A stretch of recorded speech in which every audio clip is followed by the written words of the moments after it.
গাছ আমাদের পরম বন্ধু, মাথার উপরের ছায়া, খাদ্য কিংবা আশ্রয়। জন্ম থেকে মৃত্যু পর্যন্ত জীবনের প্রতিটি ধাপে আমাদের লালন পালন করাই যার একমাত্র কাজ।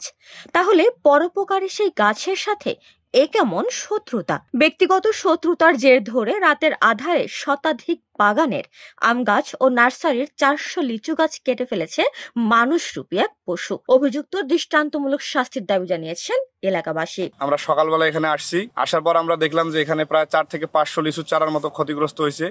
আইনি এবং সুষ্ঠু বিচার দাবি করছি। গাছ কাটার শব্দ আমরা পাই, আমরা বের হতে চাইলে আমাদের বের হতে দেয় না। পারভেজ আর হাসানুর রস্তর নিয়ে দাঁড়িয়ে থাকে, আমাদেরকে বের হতে দেয় না। দিনাজপুরের আফতাবগঞ্জ এলাকার ইসলামপুর গ্রামে অন্যর জমিতে লিজ নিয়ে হাসিনুর আলম গড়ে তুলেছিলেন নার্সারি। এখানে প্রায় কয়েক হাজার চারা রয়েছে, আর এই চারা বিক্রি করেই চলে তার সংসার। তার স্থাবর ও অস্থাবর সম্পত্তি নিয়ে এলাকার দুষ্কৃতিকারীদের সাথে বিরোধ চলছিল। শনিবার রাত 2টার দিকে বিবাদী পারভেজ 15 থেকে 20 জনের ভাড়াটিয়া লোকজন নিয়ে বাগানের গাছ কাটতে শুরু করেন।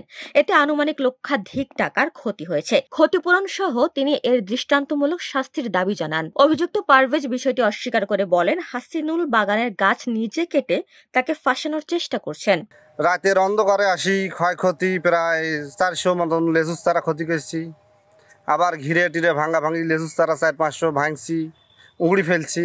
প্রায় তাও 80,000 টাকার মতো ক্ষতি হয়ে গেছে। 80,000 টাকা আমার দাবি, ওটা 80,000 টাকা ক্ষতি করছি, যেটা চারা যেটা ক্ষয়ক্ষতি করছি। এটা ঘটার মূল কারণ হয়তো বা আমাদের জমির সাথে কোনো দ্বন্দ্ব আছে, কিন্তু জমির সাথে দ্বন্দ্ব থাকলে সেটা কোর্ট বুঝবে, সেটা কোর্টের এখতিয়ার।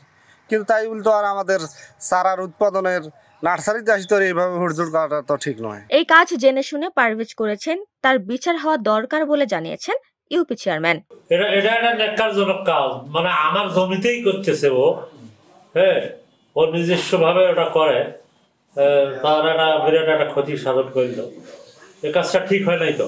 রাতের অন্ধকারে এটা তো একটা, মনে করেন যে এটা তো সবাই করতে পারবে, এটা একটা মানবিক দিক থেকেও খুব খারাপ কাজ করছে, এটা নিন্দনীয় কাজ।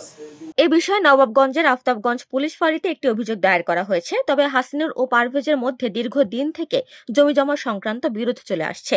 ঘটনাস্থল পরিদর্শন করা হয়েছে, তদন্ত করে আইনগত ব্যবস্থা নেওয়া হবে বলে জানান পুলিশ ফাঁড়ি ইনচার্জ।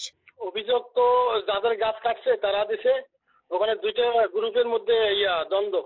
এখন ইতিমধ্যে আবার গত পরশু রাত্রে ওই জমিরে আবার বাকি আম গাছগুলো কেটে ফেলছে। এখন বুঝতে হবে আর যারা জমি দখল করতেছে ওদের পার্শ্ববর্তী নার্সারি আছে, এখন বলতেছে যে ওরাই আমার নার্সারিও কাটিয়ে ফেলছে, ওদের গাছ ওরা নিজে কাটছে এবং আমার নার্সারিও ক্ষতি সাধন করছে। এখন আপনি বুঝলেন বিষয়টা? বুঝলেন? হ্যাঁ, বুঝতে পারছি। উপমা রায়, সোনালী নিউজ।